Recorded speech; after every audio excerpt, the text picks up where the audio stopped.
Les amis, bonjour à tous, j'espère que vous allez bien, que tout se passe pour le mieux pour vous. Petit débrief du classique, le classico de Ligue 1. Ah, je vous ai dit, cette année, on va essayer de parler de belles rencontres. Mais pour rentrer directement sur ce match-là, je suis super mitigé. Alors autant, je trouve que ce match, il laisse un goût de PSG Marseille. Alors que pendant je sais pas combien d'années, très rarement, un PSG Marseille avait marqué les esprits pour ressembler à ce duel entre deux équipes clairement ennemies aujourd'hui. Et je suis mitigé par rapport au match pour plusieurs choses. Alors, je regrette pas forcément l'agressivité du match en fait. C'est ça qui fait vivre et qui, tout autant, voilà, ça a parlé avant, il y a eu des choses pendant, et il y aura des choses après, et c'est ça en fait qui a du charme. Dans certaines rencontres en moi, que ce soit du côté du PSG ou du côté de Marseille, ça peut se taquiner et se chercher.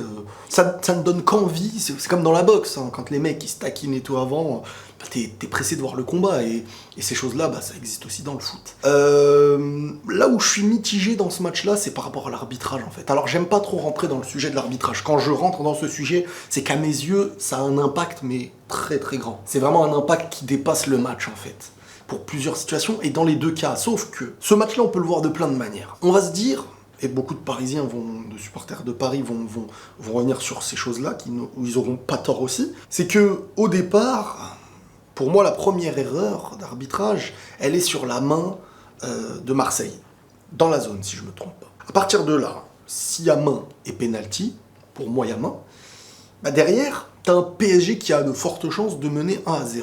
De l'autre côté, t'as un arbitrage qui souvent, quand au début de match, un arbitre passe à côté d'une grosse décision, très souvent, il perd la tête. C'est très rare qu'un arbitre, après ça y est, parce qu'il essaye de se rattraper, il se dit, si je surenchéris un truc qui va dans ce sens-là, c'est catastrophe, et là, je perds mon taf.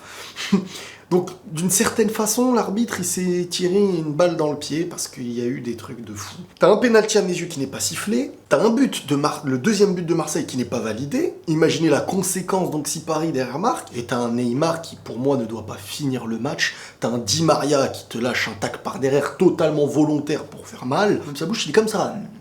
Je dis, ah ouais, le mec derrière, il veut lui... Donc pour moi, Neymar et Di Maria, ça reste miraculeux enfin j'allais dire qu'ils ont fini le match, mais qu'ils aillent au moins jusqu'à la fin, parce que Neymar après, Neymar il part en cacahuète. Neymar en fait, sur le match, il a perdu le fil du match. Alors il y a eu des conflits en interne, il y a eu des conflits, quand je dis en interne, il s'est dit des choses et tout, il y a eu de la provoque, je sais pas ce qu'il s'est dit. T'as un Di Maria aussi, ah bah oui, qui doit pas finir son match pour deux choses aussi, parce qu'à un moment donné, il crache sur l'autre. Et Di Maria...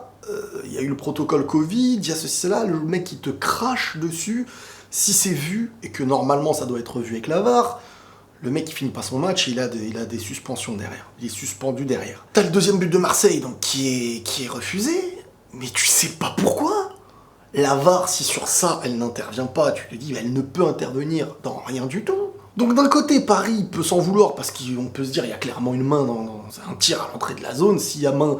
de Kipembe contre Manchester, il y a main ici, et puis on me dit les mains quand elles sont décollées, il y a main qu'on le veuille ou non. Quand tu vois Salah avec Liverpool qui tire, elle tape d'abord le genou et ensuite elle va sur la main, l'arbitre il siffle quand même, là la balle elle va directement sur le bras. L'arbitre, alors oui, la volonté, on sait très bien que la volonté n'est pas de mettre une main, mais... Je sais pas, les règles, moi, faut me les expliquer, j'arrive pas à comprendre. C'est trop en fonction de la tête, en fonction de je ne sais quoi, mais la VAR et l'arbitrage, ils avaient le lien rouge, là, dans le fut. Ils avaient le lien rouge, c'est catastrophique. Neymar, qui, à la fin, se permettait tout ce qu'il voulait, hein. Il bouscule le gars, bah, si t'as le droit de faire ça sans prendre de carton, bah tu pars en cacahuète, et il met une calotte dans la tronche du gars, il y a pas de problème, et bah, c'est normal qu'après ça part en cacahuète, parce que l'arbitre il a pas instauré un cadre. Donc si t'instaures pas de cadre, bah, les mecs ils font ce qu'ils veulent. Et donc ça donne certes une agressivité qu'on a besoin dans ce genre de match, mais derrière, ça part en cacahuète, parce que se dire j'ai pas pris la bonne décision, derrière je dois prendre la bonne, donc si je tombe deux fois et je fais deux fois une erreur sur la même équipe, c'est pas normal, donc ça y est, non mais il était perdu, je l'ai vu sur son regard l'arbitre. Donc il a pénalisé les deux équipes, parce qu'il y a une fonction d'ordre en fait. Si au début tu prends les bonnes décisions, ça chamboule peut-être le match. Derrière, tu peux tuer aussi Marseille sur le deuxième but refusé alors qu'il n'y a pas hors-jeu. Au final, l'arbitre, il a flingué le match et il n'était pas prêt mentalement à gérer ce match-là, avec la pression qu'il y avait derrière. Maintenant, au niveau du jeu, t'as un PSG qui maîtrise au début sa possession, qui a ses occasions, mais t'as pas d'attaquant de pointe en fait. Là, t'as un Choupeau, il ferait du bien de fou. T'as un Choupeau, il ferait énormément de bien. T'as pas d'appui, ça pénalise tous les porteurs du ballon autour de la zone en fait. T'as aucun appui devant. Et Tourelle, à part compter sur des individualités, c'est quand vraiment sa stratégie va faire la différence. On dirait que les autres, c'est des pions. Et bon, on a Neymar. Un petit peu comme parfois le Barça avec Messi à certains moments. Ouais, mais ça marche pas, ça. Parce que tu peux pas faire. Enfin, moi, je comprends. Moi, c'est comme ça que je le vois, en tout cas. À part les individualités, il n'arrive pas à gérer une stratégie ou, je sais pas très fan de tout ça. Florenzi, nouveau joueur du latéral droit du PSG. Franchement, j'ai bien aimé. Et je pense qu'il va faire énormément de bien au PSG. Je pense qu'il va faire énormément de bien au PSG, il a l'expérience. Le risque avec lui, c'est quand même, il a fait 2 fois, je crois, les ligaments croisés.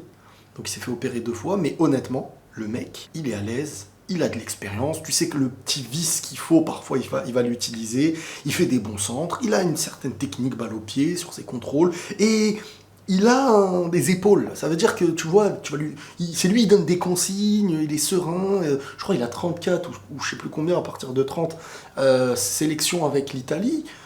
Voilà, c'est un gars qui quand même sait ce qu'il fait et il va faire beaucoup de bien, il va faire beaucoup plus de bien que les autres qui avaient avant lui, je pense. Sinon, côté Marseille, ils ont su défendre et ils ont su jouer en contre. Ils ont su obtenir les fautes pour avoir des coups de pied arrêtés qui permettraient peut-être à avoir certaines occasions qu'ils ont eues et qu'ils ont exploitées et qu'ils ont réussi à marquer. Alors, sur l'action du but de Payet, de Thauvin, qui revient très bien, je trouve, et qui fait du bien techniquement à Marseille, je trouve... Alors, il y a une discussion, certains disent il y a hors-jeu ou pas. Ce qui est délicat, en fait, c'est que la ligne, elle intervient au niveau des bras.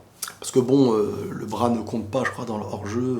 La partie avec laquelle tu ne peux pas marquer ne compte pas, quoi. Et c'est là que c'est délicat, parce que t'as des bras défensifs et t'as des bras offensifs. Donc t'as un mec devant qui est hors-jeu, mais t'as Thauvin, ou je sais pas s'il est hors-jeu ou pas.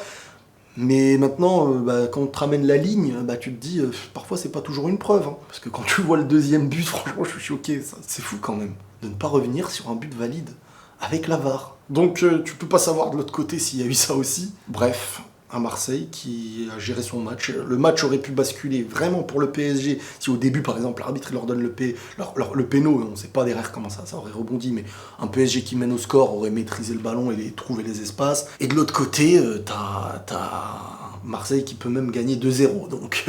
Donc, mais bravo à Marseille. Et par contre, Paris, qui fait une deuxième défaite en 2 matchs de Ligue des Champions, de Ligue 1. Les 2 premiers matchs, Lens, Marseille. Et les 2 sans Kylian. Donc le premier, il y a vraiment une équipe B, tu te dis c'est une équipe B. Mais là, tu as une équipe quand même qui est beaucoup plus sérieuse. Alors il manque beaucoup de tauliers. Déjà, un Thiago Silva derrière qui n'est plus présent. Moi, je vous ai dit, ça va se ressentir au niveau de la maîtrise défensive. Même si Kipembe, j'aime bien, il lève les épaules quand il joue, il se donne. Mais Thiago Silva, il va manquer. Alors, il manque Marquinhos aussi, qui fait que Marquinhos va faire du bien.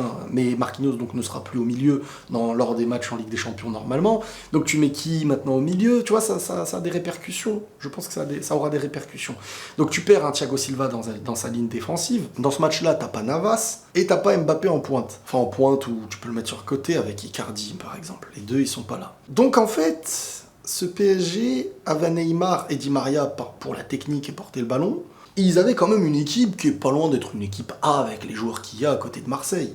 Et pourtant, Paris qui n'est pas du tout dans une réussite, qui ne finit pas. Neymar qui perd de la finition depuis un bon moment. Alors c'est quoi? C'est la confiance, quand il va la retrouver peut-être. Mais c'est vrai qu'en finition, on l'a connu bien mieux. Et très nerveux. Le PSG, ils ont été très nerveux très vite en fait. C'est ça que j'ai pas trouvé normal. Je trouve qu'ils sont partis après à côté de leur match trop tôt, à la 30e minute, ils étaient tous énervés, dès qu'il y avait un contact, ça tombait, ça essayait de perturber l'arbitre, et l'arbitre, il a pas su gérer tout ça.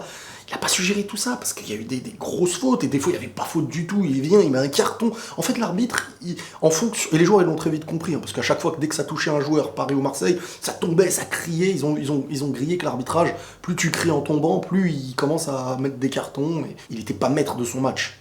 Pas maître de son match du tout, c'était presque même il m'a fait de la peine, le mec.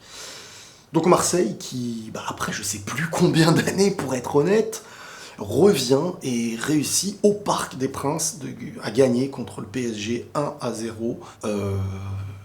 Et donc, de quoi les mettre en confiance. Bravo. C'était un bon match dans l'intensité, mais un arbitre qui a quand même perturbé le match dans tous les sens. Alors, il y a une équipe qui en sort gagnant et elle n'aura pas démérité par rapport à sa stratégie qui a réussi. Elle n'a pas encaissé de but réellement. Donc, au final, voilà. Et Paris qui peut aussi s'en vouloir pour des choses, mais quand t'es Paris, normalement, tu peux pas te permettre certaines choses comme ça, quoi. Bref, this is football. Les amis, prenez tous soin de vous et la paix sur vous.